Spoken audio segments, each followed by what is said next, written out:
On doit savoir que la bête de l'événement est là, et elle arrive.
Nous tenons à saluer justement la bravoure de nos forces armées et qui, malgré les harcèlements, ont pu pendant 15 jours, malheureusement de l'autre côté, ils font le choix de ne pas faire le deuil de leurs enfants.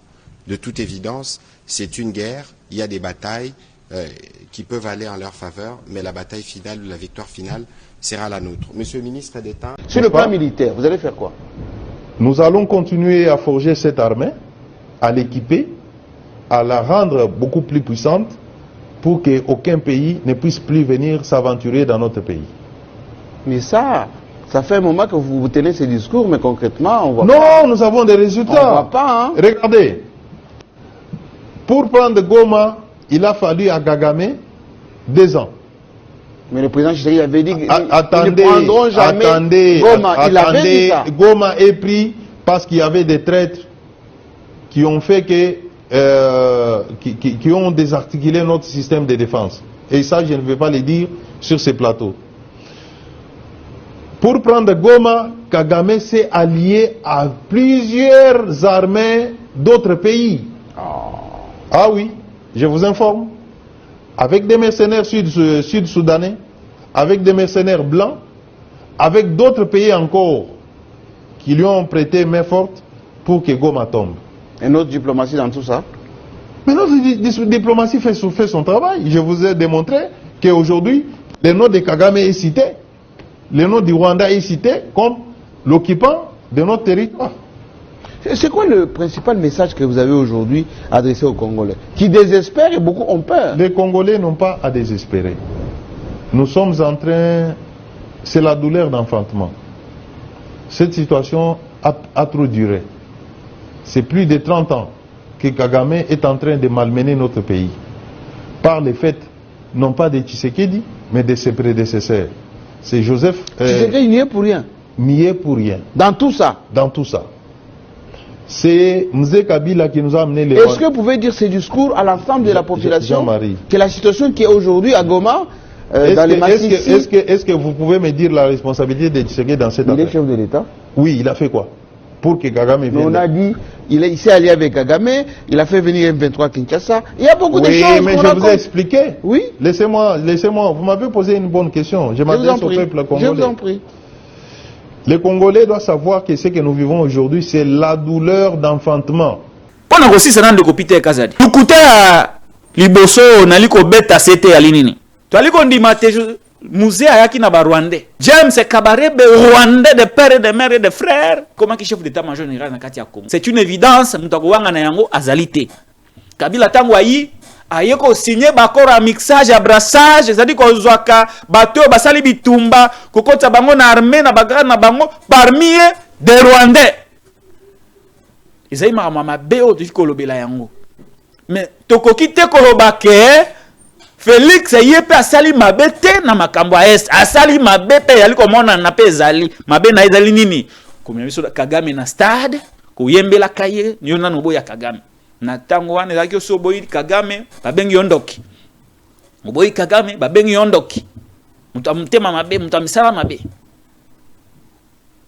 abengi Kagame mon frère to boya ki yango to lobaki te ali frère na yo te ali munguna ali ndoki basuki wana te bayiko mema M23 na Kisasa na mbongo à l'état et pas Gilbert Kankonde muto a IDPS.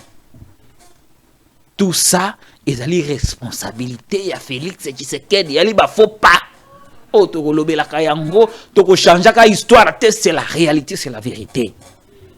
Donc ndenge ndeko alobi ke non ali na responsabilité à mon côté Lukuta. Il est vrai que Bitumane Oumeli ça fait 30 ans. Mais chacun de ces présidents oyo aleki na mutamboka sali ba erreur na ye oyo ki koloba te lelo ke Félix ni ye pour rien comme si depuis aye il n'a posé que des bons actes. Lukuta liboso ngwana. Lukuta mi balé oyo intellectuel na Trump na ye, je lui donne cette présomption d'avoir une Trump et Yalikolo comme intellectuel. Et puis comme politique, comme homme d'État, il ne peut pas dire comme juriste, les Gokazadi a le bâti dans la place publique que non, le président n'y est pour rien, il n'est pas responsable et tout ça. Mais à partir du moment où, et c'est là au nom du principe de la continuité de l'État, au komi mokonzia mboka, c'est-à-dire qu'on dit mabe na malamu wana e komi na mutu na yo, yondo mto komi responsable, na lupoto balobi, on dit les passifs et les actifs ya mboka. Mabe nyonso yo bato ba précédent yo ba sala. Malamu yo nyonso bango ba sala yondo komi responsable na yango. Yonde mte fozo la yango solution. Eza telika mabitumbe bimyo bite yalinga ite. Eza Kabila mutabandana makambo yo. Eza Mobutu mutabandana makambo yo. Te! Un intellectuel de surcroît juriste et homme d'État ne peut pas descendre na poto ya modèle wana. Vous nagez na poto. Vous nagez dans la boue. Comment on va faire la différence entre intellectuel et Yosikoyo? Vous nagez dans la boue. Il est le responsable numéro 1. Moukolako Kende. Ou soit à démissionner, ou soit mandat na yesi la kei. Oyo akoya, yende akoza la responsable ya masolo wana ya este wana. Bino boyeba kiti. Boyeba ki makambo wana va bokoto pouvoir. Boya ki pe na fait de route na bino moko par rapport à la résolution de cette crise. Oui, basala ki ba erreur. Bon, au lieu bino bo éviter ba erreur, boya ko sala ba erreur sous sa makasi. Au lieu maintenant de nous sortir de cette situation, vous venez encore embryer l'opinion. Non, ils ont sauté, ils ont Kabila, ils ont Félix. Non, papa. Si, bah, conseil à Boyende, tu sais que dans un échoué. Bah, toi, Boye. Des gens qui n'ont pas de lucidité na makanisi na bango. Nicolas Bato Boye. Vous imaginez Moutou Boye, il est proche de Tshisekedi. Il est proche du président Moutou Boye. C'est un. Oh, nous avons battu la Mnomangaï. Moutou Boye. Et vous imaginez que lui, il est parmi les gens qui conseillent les chefs. Merci, soyez les bienvenus sur ce beau plateau. J'espère que vous avez compris que Tomeki a un peu changé le plateau parce qu'on avait besoin de recevoir l'un de nos parmi les élus. Il y a la République démocratique du Congo. Vous savez que la République démocratique du Congo est menacée. Dans cette émission, nous allons parler avec les moindres, hein, quand même. C'est quand même quelqu'un oyo boyebi alobaka bien azalakana font parler ayebi oyo il faut aloba. Dans cette émission, vous comprenez que souffrez quand même, hein, on a changé notre décor. Pour nous zoyer, point de vue concernant tout ce qui se passe dans notre pays. Soyez les bienvenus, likez, commentez et surtout abonnez-vous massivement. Télénews, Fest TV, Bino Borozabiso na ta télévision comme d'habitude, Centrale, la voix de la démocratie, on a vu la Kinshasa.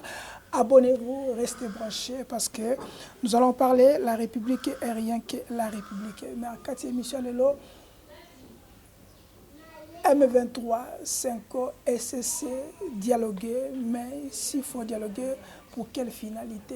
Nous allons revenir dans cette émission. Il y a une sommet, Ngamboya, Union africaine, SADC, PEAC, concernant notre problème. Donc, pour point de vue, il y a Mwanamboka, Wazali, Bakomole, il y a Jean, surtout Bakino, il y a Jean, il s'agit de Jean Goubal. Kalala, Yende Toyambilelo, mon avocat, bonjour, soyez bienvenue. Bonjour Ndeko, bonjour, je suis bienvenu. Ok, merci. Première question, il faut dialoguer avec M23 ou Kagame, Moutoune Zamoko. Quel est votre point de vue? Ko dialoguer na Kagame po ya za mutu ete nini ya Congo. So bon to dialoguer na bango nyonso ba président nyonso to ka ba Congo. Mais na ko sepela kutu mingi to dialoguer na ya Russie. Vladimir Poutine. Ce que dialogue est pour lingi ko longola biso na Congo, to que ni dialogue na ba Taliban. Et to dialoguer na Poutine. Mieux vaut. Wa choix nga.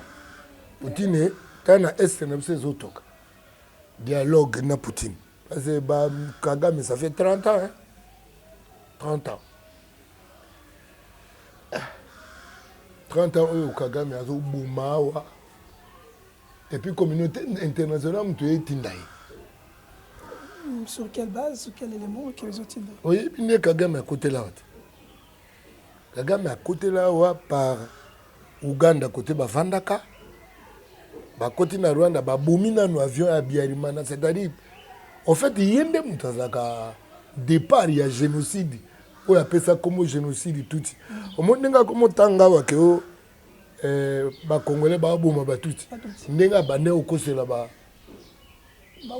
Baoutou que Babouma va tout. En fait, le génocidaire principal, c'est Kagame. C'est-à-dire son plan de tuer les Tutsis au Batikala, ils sont place dans Rwanda. Comment peux-tu remplacer un peuple francophone par un peuple anglophone et si Mimbalamo Bongo? C'est parce que Bango va outagi na Ouganda, parce que c'est anglophone. Oh, c'est juste ça. Oh. Nakamura. Ndeni to vivaka on dirait ba enquête ya mindele na TV. Namona mindele na TV pena ta mutayal bingai mutu na bomi hotel photo sala enquête. C'est bon to sala enquête ba livre nyonso ye bima we komi. Bon attends. Disons que Kagame c'est un gars bien qui n'aime pas le sang. Ça fait 30 ans qu'il bouffe, qu'il boit le sang du Congo. Alors pour quelques combien de temps ils ont acquis génocide de Tutsi, ceux qui génocide de Rwanda? Parce que le génocide de Tutsi, c'est la propagande de Kagame. De Kagame, mais normalement c'est le génocide rwandais. Et de toutes les façons, bateau ba Koufi Koune Belé, basa ba Hutu. Et si on va négocier avec les Tutsis pour en faire nos frères, je vous rappelle que ces gens-là n'aiment pas les Hutus. Et nous, parce que nous sommes bons, tout comme les Hutus, ils vont faire la même chose. Pourquoi ils sont en train d'entrer au Congo? Plus de 10 millions de morts. Génocide du tout, il y a combien de morts? Moins de 10 000. Moins de 1 million. Moins de 1 million. C'est quoi 10 millions et le monde s'en fout, quoi. Et l'Union européenne, il dit, nous ne sommes pas très bien informés de ce qui se passe au Congo. On va faire les enquêtes. Et puis, biso toke soso, communauté internationale, il y a côté la biso, Union européenne, côté la biso. Non, mais qu'est-ce que nous attendons pour rompre ces relations diplomatiques avec l'Union européenne, avec les États-Unis, avec donc un BRICS? On risquerait d'être isolement diplomatique. Tikana, nous kobongo, moi, nous, il y a Burkina Faso isolé. Attends, il faut quand même à un moment, toi, que l'on assume le fait d'être homme que nous sommes. Et puis, tous amis, Bali, Bato Mwindo. Il faut te pas appeler respect, mais Bali, Bangala, Bundaga, na 14, 18, 40, 45. Les armées, moi, Mingi, Bangala, voilà. Des soldats, il y a ça, non? Le général Gelorte. Autre comment le général Pichou. Le général Papichou, Tété. Le général Mangbaou. Le général Mapi. Il y a un combo, il y a un combo Pamba, il y a un bachar de combien de temps? Baouma, senti combo, ça. Ok. Vumbo. Tel est le truc comme le combo Mogo. Ou Pichou, Bao, Zélo, na chocolat, na bonbon. C'est pour cela qu'il y a beaucoup trop de corruption. Parce que c'est des enfants qui doivent coller à bonbon. Ok. Maintenant, tu as la problématique. Si tu s'il faut dialoguer, tu dialoguer avec M23, tu dialoguer avec Kagame lui-même en personne, tu dialoguer avec Nani. Et ceux qui tu dialoguer avec M23, M23, baza banani, balingi nini. Naïgi Moutoumougavi, le dialogue sans les armes, c'est le quoi nous les sans musique et sans instruments. Et comme le quoi acapella est très golé. Acapella est très golé. Il faut bien ractoukis. Donc bah il faut bien bâtir petit passage. Bien to quitter bien na Kigali to beti pop pop pop. Bah il faut bien comment ça fait. Mais SSC c'est un combat, il faut dialoguer, non? Bata dialogue bazat. Munoko eza parti ya nzoto oyo. Musana ngoko bimisa maloba. Mesima. Bimisa bakake. So munoko bimisa maloba sime bimisa bakake. Mutaza nzoto mobimba. Aza complet. Mutaza eteni mokote. Likofi musana ngoko nika. Apparemment, vous allez d'accord, il faut dialoguer maintenant. Bon, par contre, dialoguer na bango. Mais il faut aller avec un peuple de menteurs. Un peuple de Ubwing. Parce que le Tutsi, c'est un menteur. Naturellement. Naturellement. Dans un film allemand contre les Juifs. Je ne sais pas pourquoi les Juifs croient que leurs frères se retrouvent chez les Tutsis là-bas. Bon, peut-être que les faux Juifs, côté en Israël, à partir il y a corruption, il y a race. Mais le vrai Juif, c'est le peuple. Où ils ont souffrir, ils ont subir,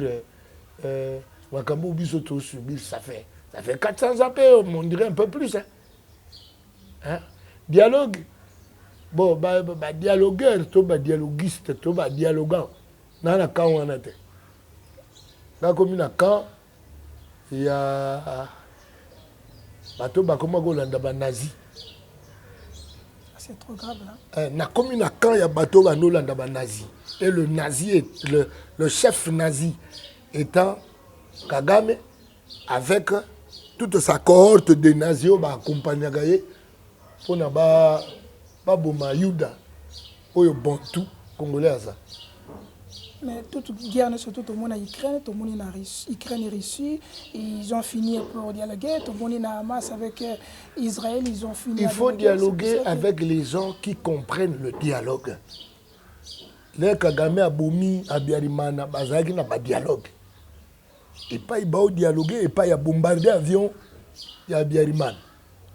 Il faut savoir dialoguer avec des gens comme Kagame dans son langage. Dans sa langue, la langue qu'il comprend le mieux. Kagame comprend la langue des armes, la langue de la fourberie, de la malice. Il faut y aller comme ça, Noko.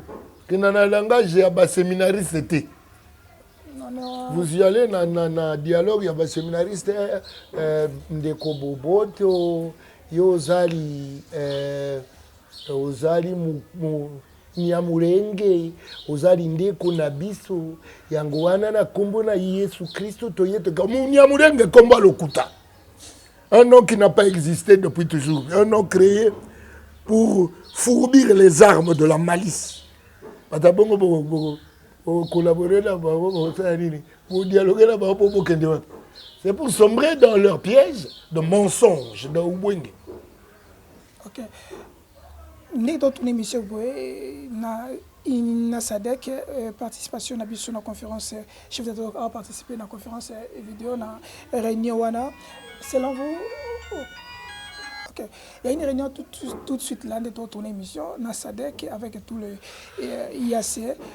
Pour nous autant que Congolais, qu'est-ce que vous attendez na réunion ton na sommet wana ya ba africain? Qu'est-ce que vous attendez na sommet ya aux Salmasiko? Apparemment, les Africains sont quand même un peu bouche bée. Ça fait 30 ans. Ça va donner un résultat au peu de si depuis 30 ans, il y a sommet, pour quelle nouveauté ils vont nous sortir? Il faut que nous vivions en tant que nous.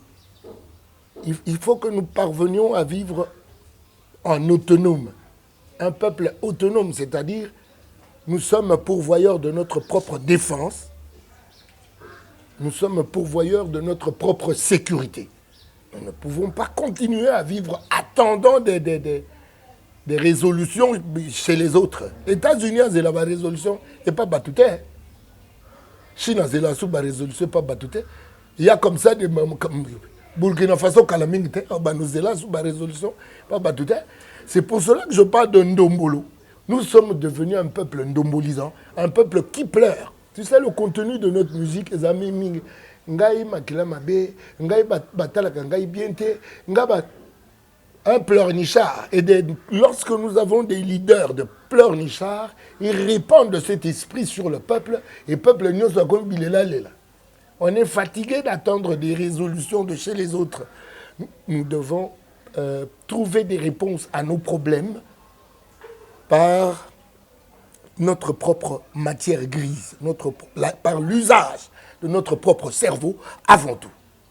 Nous ne devons pas être un peuple, parce que ça fait 30 ans que la kabisote. Awa bakote la bisote ba monaka te. Soki ba monaka, le londe ba kolobelo kwa sika. 30 ans, plus de 15 millions de morts. Soto bagisi à Léopold II, ça fera combien? Plus de 30 millions, c'est-à-dire ton équipe en boga na roi. Je n'attends rien d'un sommet africain. Rien, plus rien. Donc, moi, personnellement, sommet africain, je n'attends rien de ces signaux européens. Attends. Qui nous ont massacrés, ceux qui sont l'Union européenne ou en mais toi, tu es en droit de l'homme. Le droit de l'homme, c'est 1948. Il a signé une déclaration universelle des droits de l'homme. 1948. Qui esclave Céline à 60. Alors, 12 ans, on a le droit de l'homme. Le droit de l'homme, ça existe pour les puissants. C'est-à-dire que même les bateaux, les bazana, bateau basa commerce, il y a miné inter bamboka. Comment on équilibre pour candler qui internationaux, multinationales, multinationales. C'est ça les bateaux bazana droit de l'homme. Les individus, même en France, là, le droit n'existe pas, quoi. Le droit, ce n'est pas quelque chose qui existe pour tout le monde. C'est pour les puissants. Ce n'est pas pour les faibles. Les faibles, on marche sur eux. Et la puissance passe par la connaissance. La connaissance de la vérité éveille la puissance. On se dit, ah, c'est comme ça qu'on nous traite. Alors, dorénavant, nous ne serons plus les faibles. Et pour ne plus être faibles, pour nous être faibles, ils ont chance de ne pas battre. Ils ont nzebi. Ils ont toyeba. To koma na boyebi mutu amoni la moninga te wana ya masolo ya ba slogan au congolais akoma nango okanisi okote obotami lelo opakoli tsoko po biso komi bongo opakoli tsoko kanisi okoma na kanisi ku phrase moko makako ata chete akanisi akoma na bota mutu siko yo tangi te okanisi okoma na cerveau ya mutu ndengini ote chance le opamba non non ça c'est la faute qui ils ont dirigé, c'est-à-dire le produit en Ndombolo. C'est-à-dire affaiblir la pensée, affaiblir la force il y a intellect. Pour pas le baquer, mutamoni la muninga te bisonyo soba na 1900. Nandérini. Ok, mais on te l'a dit, Vital Kamerhe, président de l'Assemblée nationale, et récemment à la congrès entre le SEC extraordinaire, je voulais dire, à l'objet, le chef de l'État va dialoguer, mais il ne va pas dialoguer pour côté Kamboka, pour ne pas vendre le pays. Moi, je n'aime pas trop qu'on me cite des noms. J'aime trop être dans les idées, dans les pensées. C'est ça le schéma. Le Congolais est devenu ndombolisant dans même Bino la presse. Vous citez trop des noms des gens. Moi, je ne suis pas fanatique des individus. Je suis fanatique des pensées positives. Président institution. C'est-à-dire, comme on a une société, si on ne va pas de l'avant, je ne parle plus d'eux. J'aimerais parler des gens qui sont positifs, qui amènent de la positivité dans le pays. Des professeurs, hein? Professeurs d'université. Comment? Professeur d'université. Tu crois que moi, je considère tout le monde comme professeur d'université? Moi, j'ai connu Liao. Je connais Mabi Moulumba, je connais ce que c'est qu'un prof d'université. L'université, il y a Ndombolo, il y a Moutamone, il y a Mouningate, il y a Ngai. Je ne crois pas trop. Je ne crois pas trop. Lorsque l'université est comme Ndombolo, alors moi, je ne crois pas trop. J'ai connu Liao Marcel. J'ai connu ma professeur Ngoma Ngambo, Kabila Mengumba. J'ai connu comment qui s'appelle encore, le savant Malou. Je connais des profs, et j'en ai connu, je connais la quintessence de la pensée des universitaires, des vrais, des scientifiques. Albert Einstein a dit, bato nyonso tokenda na bango na bangomba na nyonso ba scientifique te. Mususu ba se retrouver kuna pona nzela na bango ekoleka banzela ebele. Mais ba scientifique ba bato moko ndako na bango yango wana. Ndako science. C'est-à-dire ba bato moko bazalo kwa ba apôtre. Ba longwaka na mokili pona okende ko sangana na connaissance. Ce n'est pas des diplômés, pour diplômé, pour ne pas combo, professeur, docteur, et tout master, professeur, docteur, combo, il y a Ndombolo. Ndombolo peut ça, combo. On a que grand prêtre, deux fois, tu as yogi musala zéro. Ok. Ne me cite plus les noms, chers frères. J'ai envie de parler idée. Ok. Au Tikoloba, la guerre a fait presque 30 ans. La première agression ou première occupation, il y a Goma, cette fois, c'est en 98. La deuxième fois, c'était en 2012. Troisième, en 2025. La population se pose la question, est-ce que nous-mêmes aussi, de notre côté, pourquoi on n'a pas pu anticiper et de ne pas tomber toujours dans les mêmes erreurs? Quelle est notre part de responsabilité?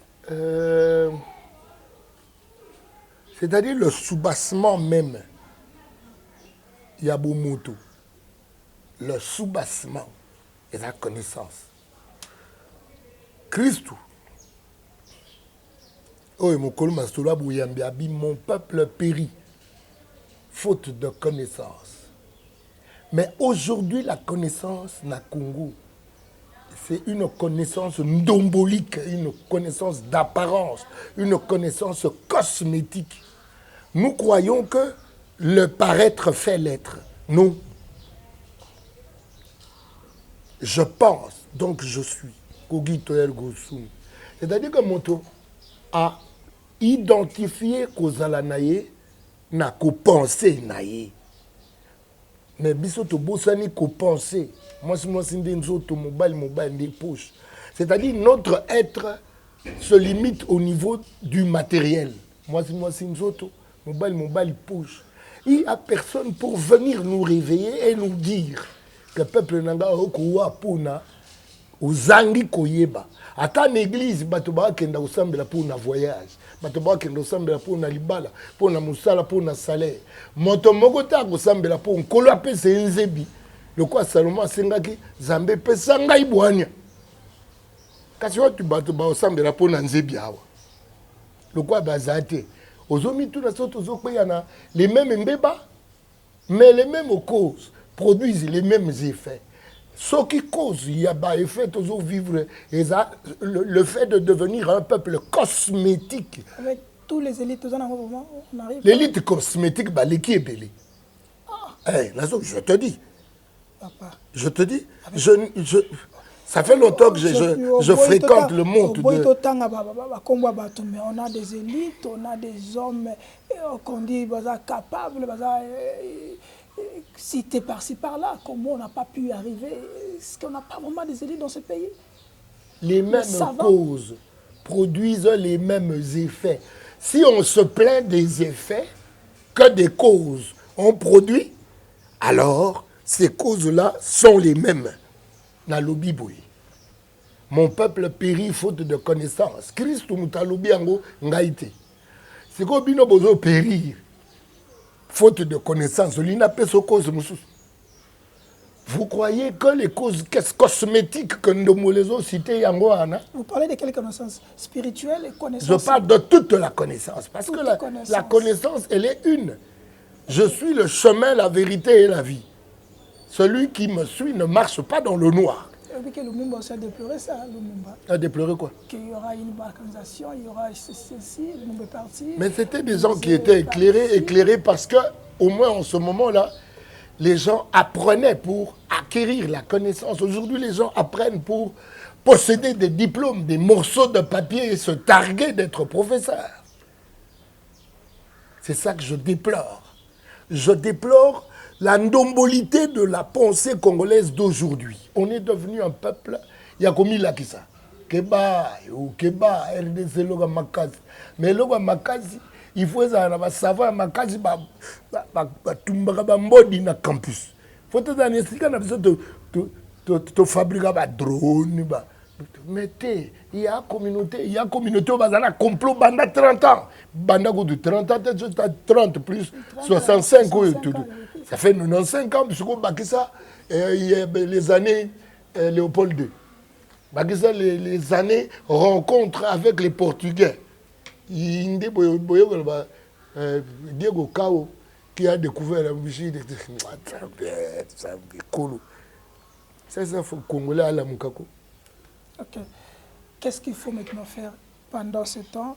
Quelle est votre piste de solution? Parce que les Congolais m'ont dit qu'apparemment, nous les Congolais, nous avons ndombolisé. Moi, personnellement, les chefs de l'État ont un formateur. Au bateau va former le gouvernement. Nous avons désespéré des akuna. Et bandel, il faut que Mouto Yobagoponapo a formé le gouvernement. Parce que le gouvernement, tout ça, c'est un mbokate. Là, le gouvernement est un parti politique. Les gens qui sont gangsters, ils sont en otage. Ils sont bandukali konda ya mboka batie na poche. Ali bakumo benga ba jeune tout na ba parti na bango poli kondeza. Alors là to kindaka ba élection ba gagnaka poli kondezali. Salikonda. Salikonda ba gagner te. Bo gagner le wan. On ba kundaka bibembe. Ba on ba sunga ko. Do yobo tamaki po ba kundela ko bibembe suka ba kundi yo moko. Yo ba lubakati. Ba kundela so bibembe. Wana mopa wana fina biso. Ngapa nange banda wana. So Nathalie ka muto yo. Babe ngensoko informateur. Nathalie bonga ba au bas coopérant. Il faut que nous arrivions à faire le choix. Le choix n'a pas comme des choix de responsabilité. Déjà, ce qui est en interne, au parti n'a pas tous un nombre de députés. Mais est-ce que le Congo, il faut être député, député? On doit quand même arriver à faire un gouvernement. Il y a des gens qui peuvent amener un changement, pas des gens qui dépendent des castes qu'on appelle. Je n'aime pas trop Bakombo na bino bobim sawana. Autorité morale, il faut que banano pas cause de la morale. Éthique et morale. Na kata autorité morale, on a éthique et morale. C'est-à-dire que c'est ça que j'appelle Ndombolo. Autorité de la référence. J'appelle Ndombolo cette manie de couper ça combo n'importe quoi, n'importe quand, n'importe comment. Okay. Il faut avoir du respect dans la nomenclature. C'est pas pour rien que Biloko Kombo. Je reviens encore à ce que je dis toujours. Si nous sommes nommés par un nom que nous ne nous sommes pas donnés nous-mêmes, est-ce que ce nom-là porte le sens de notre quintessence, de notre essence? Comme excellence. Non, Congo. Que ben non, na Congo. D'accord, tu es na Congo, ya C. Parce que la lettre C n'existe pas dans notre alphabet. Tu comment que negozonge lango na kokoma Chibangu na C avec italien. Mais Chibangu na c'est TSHI. Tant que au moins le cosmétique. Le cosmétique ne va pas dans la profondeur des noms. Alors que tout commence par les noms. Tout commence par les mots. On pense avec les mots. Donc vous pensez comme les autres, il y a un mot qui va inviter les gens qui pour il souhaiterait que pour le mot Congo, et là moi malheur pour on doit revenir sur Zaïre et d'autres mots. Zaïre était Congo avec K. Avec K. Pas Zaïre. Zaïre, Zaïre on avait. Donc quand tu vas Zaïre trop. Ok. Il y a une polémique qui est sur la toile. Notre Premier ministre a dit qu'on saluait Kagame. D'autres personnes disaient qu'il ne fallait pas qu'il a salué Kagame dans le sommet qu'on représente le chef de l'État. Quel est votre point de vue si vous êtes à sa place? Il est place d'un Premier ministre. À Zombo de Nada. Sommet Bongo.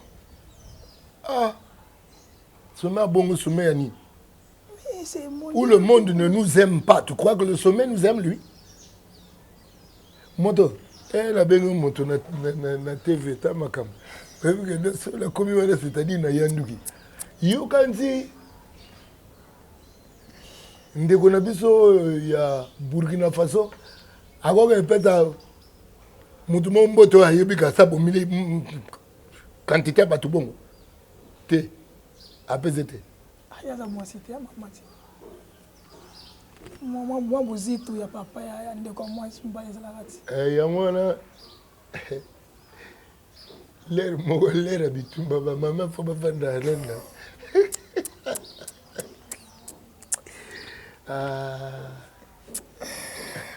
Ok, merci. Nous revenons sur notre thématique. Congolais abaina tunayo avec ndeko Charlie sokutena ya Jean ndeko bakino benga kayo mingi. Est-ce que les artistes ils luttent ba combo otoyebi est-ce que se rendent compte il y a situation tozanango bandela na ko tangi ba artiste ba élu ndé donc ba artiste ba yebana ok ba yebana ba sa combo nga mopao nga ferre nga wera nga ne do mokonza banyama nga na plein et tout ça, est-ce que Bazako se rend compte? Ce que le professeur a conscience de la situation de la situation. Il y a des artistes qui ont conscience. Quand je parle de Ndombolo, je parle de ces artistes ming. En fait, ma peine n'est pas cette paix. Ma peine est j'ai une chanson, Nabi, ne me parlez pas de votre paix. Ne me parlez pas de rapprochement des peuples. Vous n'en avez pas de germe dans vos cœurs. Semez dans vos cœurs l'amour du prochain, c'est alors que vous parlerez de paix. Je n'ai pas bien la paix. Tolingi la paix. La paix la bon côté. Ma paix n'a pas on dirait pour nous imbango bien fona tchano. Imbaluka Bob Marley. Parce que ma peine a bien qui tolingi la paix. Ma paix, ce n'est pas celle-là. J'ai compris que ma paix, c'est celle-là qu'on doit arracher. Et le ton de la chanson doit le dire. Et quel est l'apport de la musique maintenant? Comme tu n'as pas la musique, est-ce que tu as une musique est un véhicule, il y a âme, il y a batoba au salango. En ce moment, notre musique doit aussi véhiculer l'âme du guerrier, l'âme du géant blessé. Donc, il faut chérie, maman, tout ça. Il y a une musique qui n'a pas déjà le quoi qu'on a dansé qui t'a la mouvement qui moi que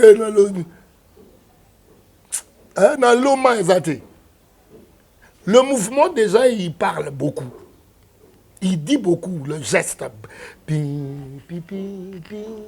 ça c'est depuis Tikako c'est notre musique et culture. Non il y a une musique à Bangala Muna Tikako dit quand on a nous les angaï la cop n'a pas tin tout et beau temps péca la terre il y a balou ça piting va te pat qui te coupe l'âme du guerrier c'est dedans. Ce n'est pas qui nous voulons la paix maman et nous voulons la paix, nous voulons la paix. Il y a bongo. Kagame a mon ami travail. Kagame faut se lever la paix. il y a beaucoup. Apparemment, vous êtes distrait, les artistes. Hein. Vous êtes distrait, vous êtes séparés, c'est que chacun a sa place. Il n'y a pas unité parce que dans le moment où chef est à 5, il faut tout le monde. Bino, les journalistes, vous avez uni. Unité, pasteur, est-ce que vous avez uni? Vous attendez que l'unité, il y a des musiciens, les plus cosmétiques possibles. C'est les musiciens, c'est eux qui ont amené ce peuple à se targuer de grandeur parce que cosmétique. Et vous voulez que des gens comme ça, dans la unité, tu ne sais pas que la chair ne brandit qu'inimitié. Lorsque les musiciens ne sont pas esprits, tu crois qu'ils vont brandir l'unité? Ils ne vont brandir que l'inimitié parce qu'ils brandissent la chair. Vous voulez attendre de la chair de l'entente. Vous regrettez l'absence de Papa Wemba en ce temps ici? Je regrette que non, dans mon moment, c'est Azaraki. Azaraki, c'est d'attendre. Mais elle avait quand même une initiative. On a une initiative, quand même, il peut venir chez Jean. Je ne regrette pas ce que Dieu a fait, la volonté. Jean Goubal. Holandi, na lobby boy. Kotanga ba kombote parce que mesani. Nazo regretter te loko nzambe asali na souveraineté na ye na bunzambe na ye ngaba no regretter. Et que les Congolais na normal ya ke bor mona regretter. Mais ce qu'on a regretté, na regretté avoir regretté aux Congolais parce que Dieu dans sa souveraineté m'a créé Congolais. Okay. Je ne peux pas regretter d'être Congolais. Ok. Quelle est la part de spiritualité en ce moment ici? C'est mon solo, Yozali, Moko, à part cause de l'artiste, Yozali, Moko, intellectuel, on a cherché un peu. Tout le monde a biso, génération, tout le monde a Manansemi, Nabandika, Toyoka, guerre, il y a des ancêtres, comment ils défendaient la République, ils défendaient leur terre. Mais on constate que la population qui est là, Congolais, matin, midi, soir. Et c'est comme si les gens posent la question, est-ce que nous sommes liés avec nos ancêtres, l'esprit Nabiso, la question de la spiritualité, c'est une question, et là le quoi univers. Et là mon nez le quoi univers, mais ce qu'on voit que l'univers, l'infiniment grand, il faut y avoir dans l'infiniment petit. La question de la spiritualité, c'est une philosophie de métaphysique. Quand la théorie est trop vaste, voilà la mathématique, il faut savoir définir les constantes. Il y a des corps. Oyo, et quoi univers. Tout le géant univers. Mais l'infiniment petit peut nous apprendre l'infiniment grand. Je dis ni. Soit autrui et le monde. Soit kolo mingite. Soit autrui et le monde. Lukaye na katinayo. Lukaye ndenge okotosa. Mobeko munene oyaye.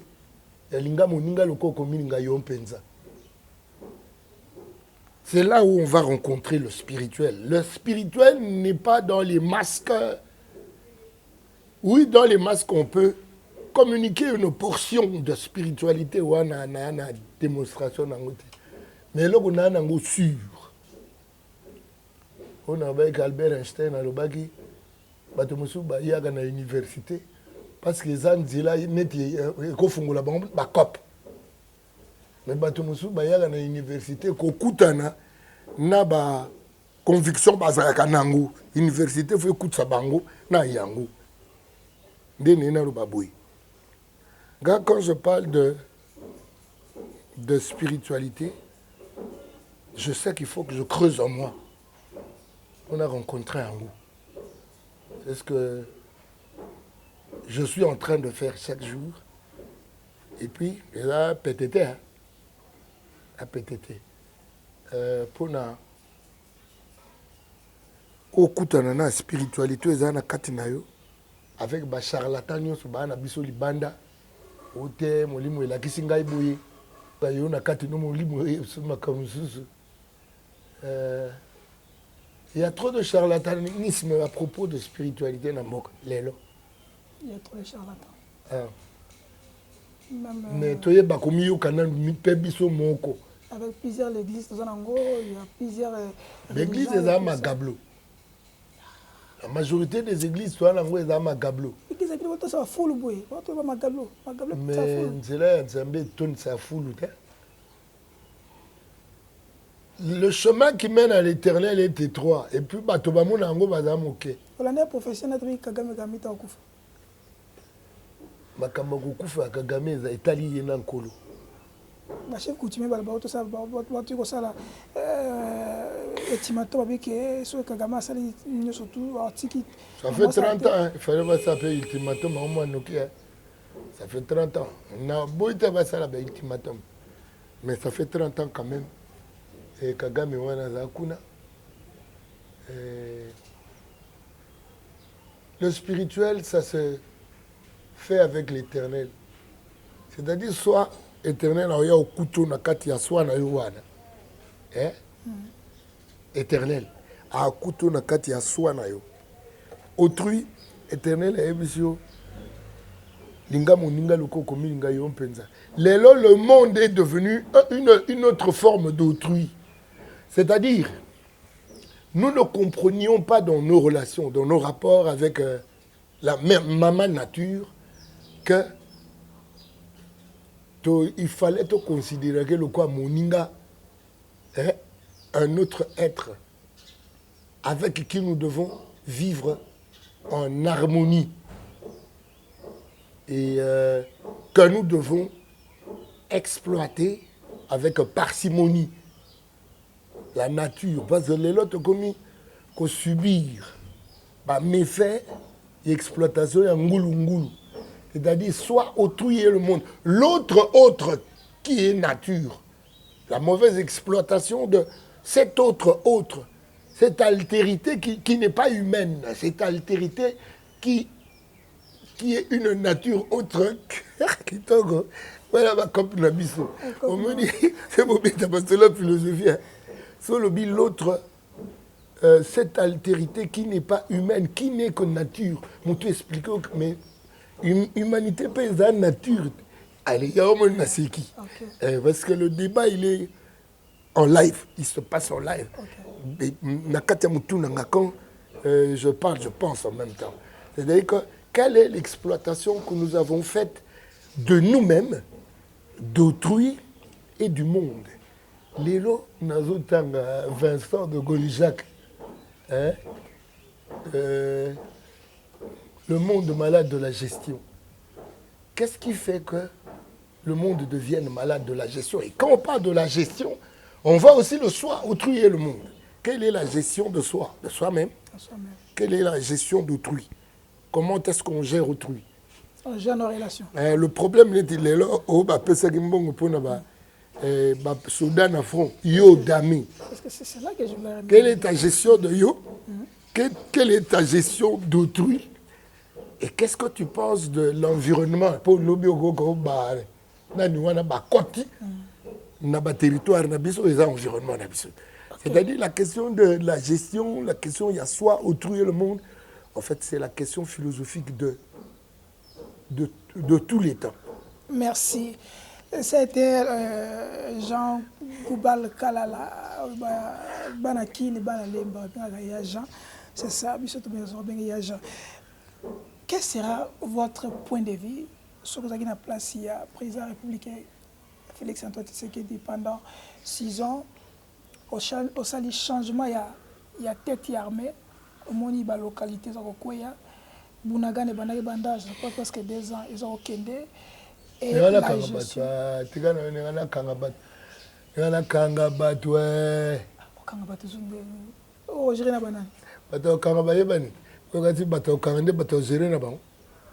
Mais ce qui est aux âmes, quand on gère soutien pour Nangaï.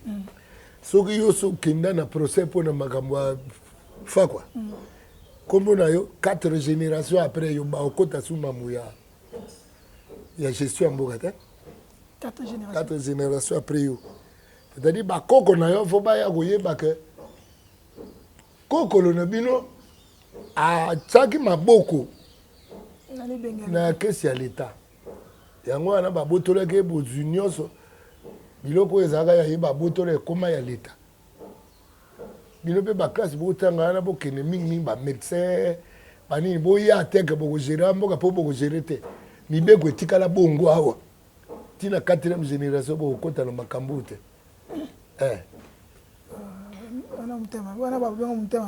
Mutema mabe bango nde mutema malamu ya kozwa mbongo l'État otie na poche basoda bakufi ba territoire ekoyi wa mutema malamu. On est trop laxiste, on est trop complaisant quoi. Bon nga ba classe na salenga pa basango katala nga yimoko fala kula kisango mère nanga mama lungi ti lelo kutu nakendaka makambo nanga baphilosophie pa basango. Là, moi, je regrette que basango a lelo na komo mona bon peu moi discipline à rigueur wana ya kalate na komo mona pe bango on dirait ba komi ko ndomboliser. Oh basango. Comment tu tenais basango papa? Na désolé na lo bango mais na komo mona basango lelo ba komi ba coopérant. Okay, pasteur ba ndomboliser ba musicien. Ko ba pasteur ko to ba ndombolisa donc. Est-ce qu'on a basango pe ba ndomboliser? Ya solo ba ndambu. Basango ba komo ndomboliser ndambu c'est ça qui est cœur. Finalement on a vu c'est ça qui est cœur. La canti sous Sacré-Cœur, la canti collège Albert. Wana da banda ku basango ba wuti na bambongo na bango ya ba famille na bon bambongo appelé musu ba pia ipe kaka. Yo sa be kola. Oye bien. Pona olela ka mingi te ya wana sekaka et puis la sekisaka.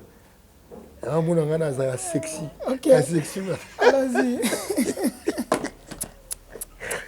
Ah, Yahweh. Pona ça na pe sexy amo ko. Non, biloko na seto. Batonga pie mo kaka. Oui. Biloko na batonga na pie pe mo kaka. Biloko na batonga. Basango ba yaka pe na ba makonda. Misu pe babaka oka awa.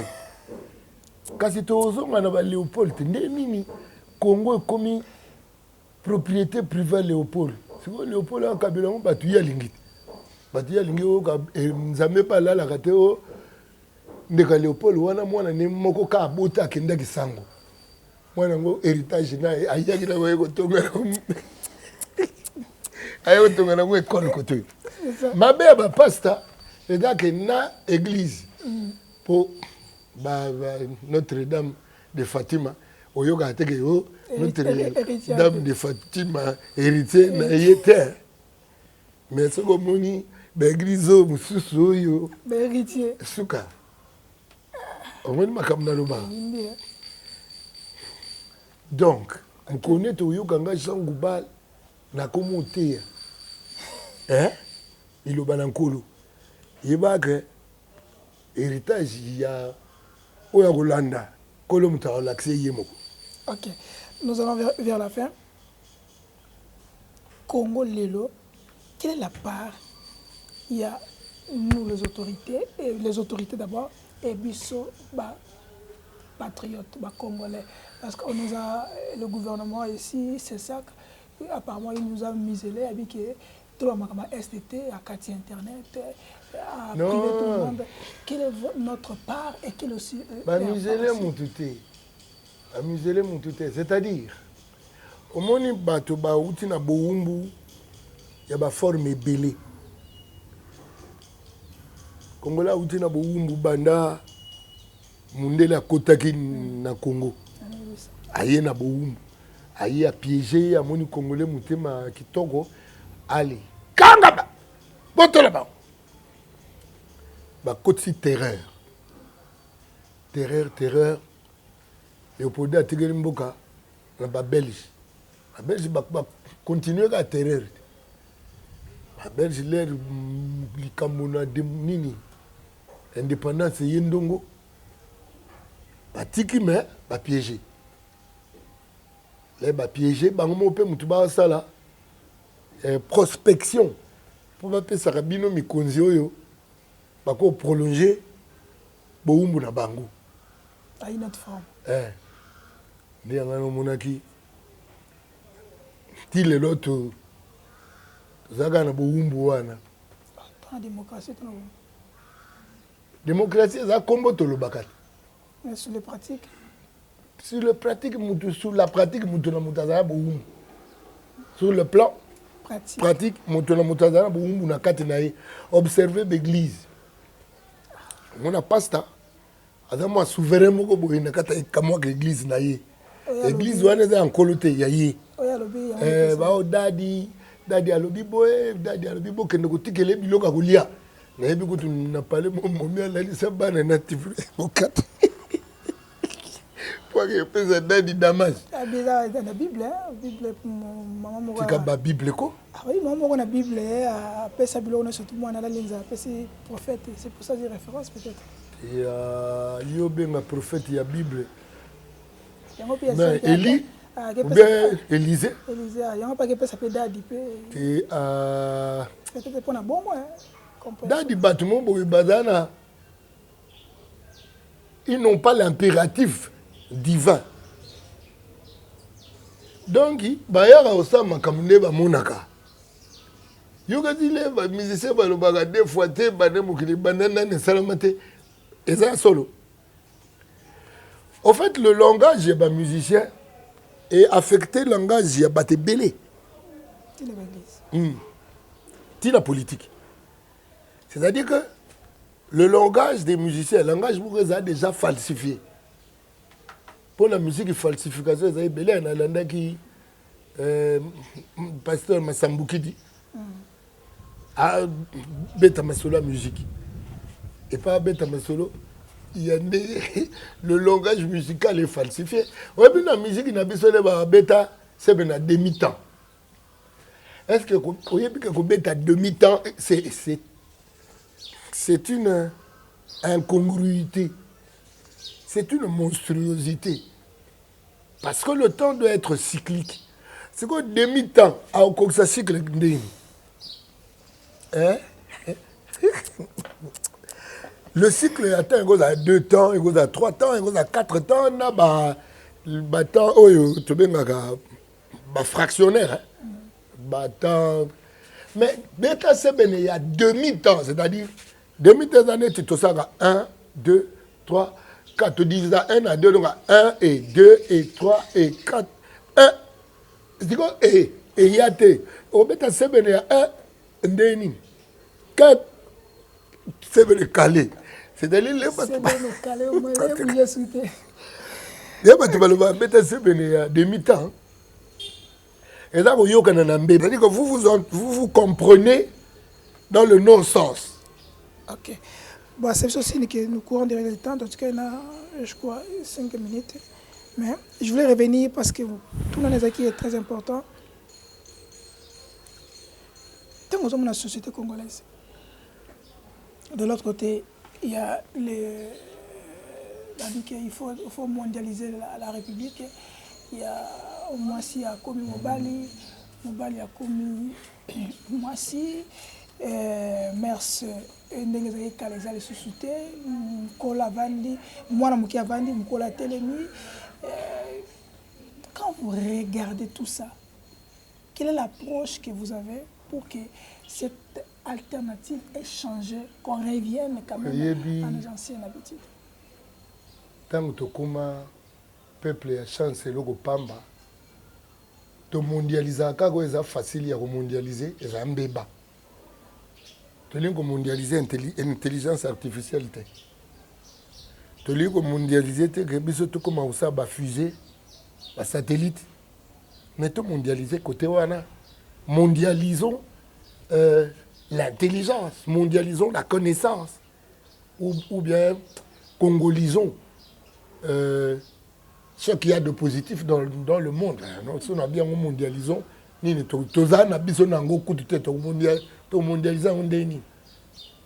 donc congolisons ce qu'il y a de positif dans le monde. Okay. Parce que facilement, tous les gens posent ça comme mobile na mobile, moi c'est na moi si. Apôtre Paul dans la Bible, ils ont oublié même ce qui fait les délices des femmes. Hein? dans la Bible, il y a délice des femmes. Il y a un changé. Il y a un donc, biso tuningo, il y a une capacité, il y a un débat. Mais tout le monde a fait fusée. Biso tout le monde a Jupiter, tout le monde a bango. Bon, talaka gaba kokobari na biso pele biso batinda déjà, mais babomba sekele. Parce que la science est belle auto découvrir les lots que au Tsombo au Mutana Pérou bo sur la bomona ba kokobari na biso basala ngokala. Ye na batali so mutu na mayo tunya atuni ntotsu beto ngana mutema. Ye mtasala ko mbeba yeyo. Ngona kindokiti. Kindo bongo Tsombo yake ndokite. Bien bien magique.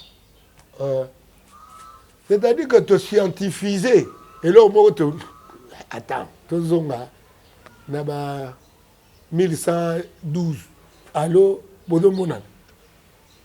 Mon village mon mieux panzane. C'est-à-dire que c'est une époque que la fungula batu misu. Fungoli bino mayele et là au moment où nous on impossible comment comprendre. Natotanga Albert Einstein. Quand il parle de ma dimension, merci Guillaume, Massana Guillaume Yengam, tu as un livre en direct de Mikili, vient en Oscar, merci Kouloutou, tu as même un livre, en tant qu'Albert Einstein, la science et les sciences. Eh, vous voyez, le chance, c'est le pas, mais on a côté de l'angoboy. Na kotiti yo lingisi koto bandolo makambo Albert Einstein ote Einstein ari zomongo ande bimsale ba yebiso ki faut pas faut kotanga kote parce que on a déjà papa ya il faut ya na ba papa kusu o ya na kiboko na biso parce que là c'est notre histoire omoni koya koyebisa ngai ke wana eza ya papa ya eza kozongisa yebi science kale bano koma magana latin. Science kalabando comment on a langue moko pour na batutu et on dans la grec et on dans nani leba après avoir goyiba en Égypte hein derrière na ki grec moi qui grec kota ki derrière na Rome latin ko toi science comment mingi bongo mais ça aucun na ba hiéroglyphe ba papier akala wana okutaka makambo yo balobi koto yo tala ekomami awa kokanisa te ke science wana eza na ekolo nzembe eza ya nzambe merci apesi yango na ordre ya ndenge aofongola bato miso alors na ordre wana bandaki kofongola bato moyindo miso liboso. Merci tokomi na suka tokosusepa na yo Jean Goubal Kalala, l'homme qui a fait rêver beaucoup de gens congolais. L'homme qui a fait l'autre sabatebele na banzembo na yo banzembo e référé va batu batebele babike banzembo na ndire ekufa banzembo na ndire ezate obimisa so album te batu musu ba ke plus loin avec Jean Goubal c'est un peu azam mutu moko l'Olende orgueilleux. Il se voit plus intelligent que les autres artistes, il se voit comme si il y a tout.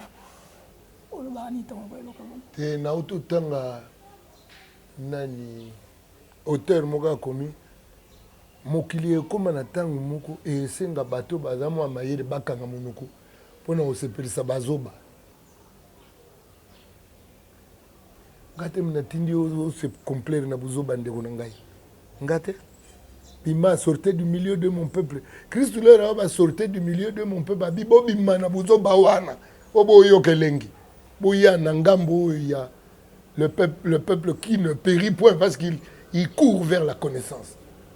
Est-ce que tu te sens au 60 rapport na mulumba déjà mais na colline na lolendo ya lolendo te ba père na biso nga beti makolo na 3e primaire na uti lemba na ke collège Boboto ba père na biso ba kulisi biso na boumbu ya lolendo te mais eloko epesa akanda na Congo eza komona ke surtout biso na milieu ya musique omona pena ke moto ayebi ni kutu te kayebi te baza posa yo benge grand prêtre est-ce que vous comprenez eloko na lobi moto il n'est même pas au courant qu'il est ignorant baza na posa yo na mwa koyeba no banda kobenga ka ye grand prêtre ate wana boto okuta ate bozwanga parce qu'il y a tourné sa stade.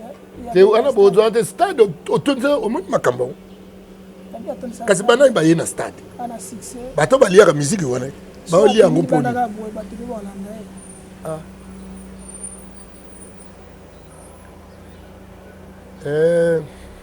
esa nga souci te na tonisa stade te parce que déjà nze moneti bomba na atomique bato baya kotondela yango te parce que baseka yango yoka moto banzembo bombela atomique baseka yango mais baprofesseur d'université oyo ya solo babi s'il y a eu un texte que j'ai connu il y a bien il y a un texte d'amour et ça le lac de Lamartine mais depuis na yeba jango ba na bomba atomique na remplacer texte oyo la place à le lac ayo donne ça stade mutabongo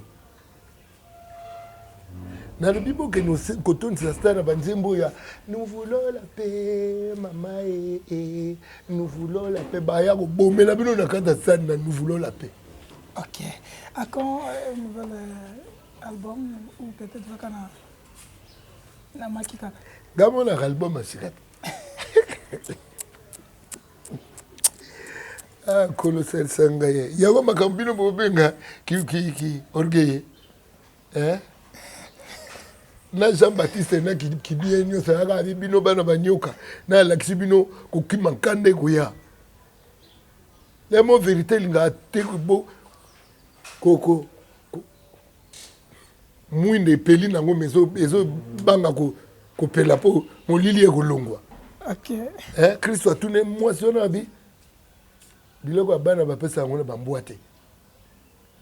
Parce que le Congolais aujourd'hui se complaît à cause de la mboa. Alors moi je dois me taire parce qu'il y a banga quelques mboa bakolo bak Jean ala orgueil que le chien à bois le chien en bois chien en bois la caravane passe. Voilà, passe. OK. Votre dernier mot pour placer aux Hollandais, surtout nos compatriotes, on a parlé sur comment transmettre un message parce que l'Inga Mingi passe par la Ganayo et vous avez aussi un mot à dire par rapport à Bango. Bon, et surtout nos autorités aussi. Au Combo, il y a Congo. Au Combo, il y a intégrité à Congo. Je ne me tairai point. Parler ne veut pas dire que je ne vous aime pas.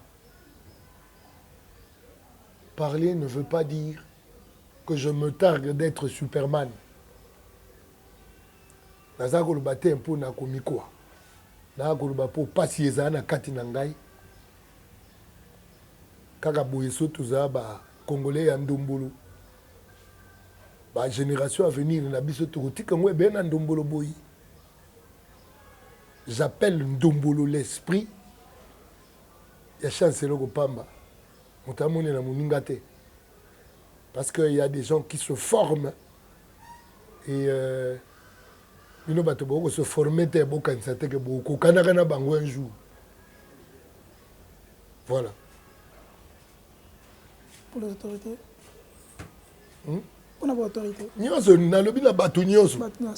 OK. Pour les autorités, il faut que les chances le pam.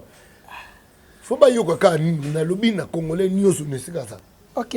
Corneille Nanga lobby qui a été prêt à dialoguer.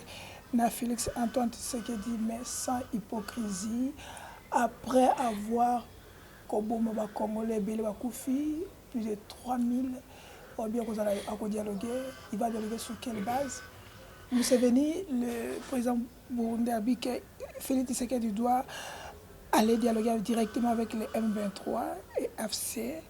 Pourquoi toujours dialoguer na bateau yo mission sotobi ki ba Koboma Bazako Boma Congolais. Nous allons revenir sur cette question. Bazo tinda biso na ko dialoguer pour batinda biso to dialoguer na ba étudiants, ba chercheurs. To banda ba dialogue na biso na ba chercheurs awa. To ko mona ndé to ko dialoguer na to moi to M23, to boma ou to ga ngungi. OK. Ce n'est pas que muto avant dessus, ndazangelo koloba.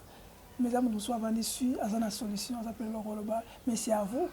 Donc il faut consulter Jean Gobalela. Beaucoup pourra vous consulter, il peut aussi vous donner quelque chose. Oyo, c'est utile, important pour l'avancement élévation, changement à la République démocratique du Congo. Parce que la République démocratique du Congo a besoin de tout le monde. Tout le monde a besoin de la parole. On se verra à bientôt avec d'autres invités sur ce beau plateau. Et ciao et bienvenue. On doit savoir que la bête de l'événement est là.